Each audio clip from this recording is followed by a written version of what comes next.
Calm has returned to Lake Edward, which spans the border between Uganda and the Democratic Republic of Congo. It follows clashes between the Ugandan Marines and Congolese forces, which left 2 Ugandan Marines and 3 civilians dead. CGTN's Michael Baleke reports now from Lake Edward. Fishermen sail through the shallow waters of Lake Edward. They are returning to Kayanja landing site after an overnight fishing expedition.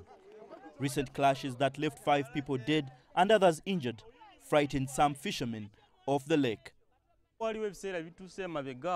We've not been going out far in the waters because we were scared. Some of the Congolese fishermen pay bandits to disturb us on the lake.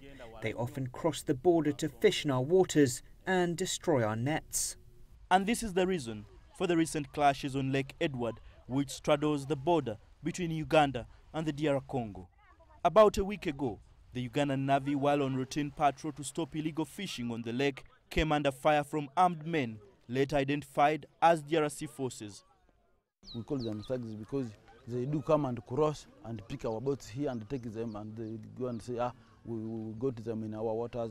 But we call them thugs because their interest is always on money.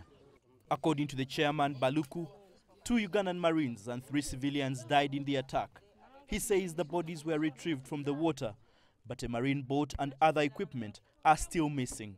The clashes on this Lake Edward are coming at a time when the 2 countries are carrying out joint military operations against a Ugandan rebel group responsible for hundreds of civilian deaths just across these waters in the Eastern Democratic Republic of Congo.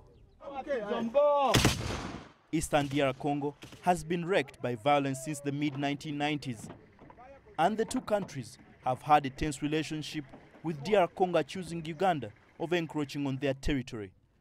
But local authorities at this landing site claim the bad fishing practices on the DRC side of the lake are brewing the conflict. 70-something% of theirs, there's no fish. They have totally destroyed everything there.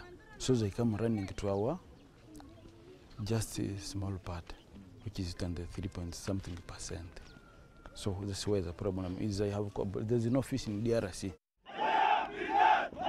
Ugandan authorities have on several occasions complained that the DRC government is not doing enough to fight militia activity near the border. Efforts to get a response from the DRC authorities in Kampala were futile. However, the Ugandan military says talks are underway between the 2 countries. The much-needed discussions that will see peace return and bring a ray of hope to the shores of Lake Edward. Michael Baleke, CGTN, Kampala, Uganda.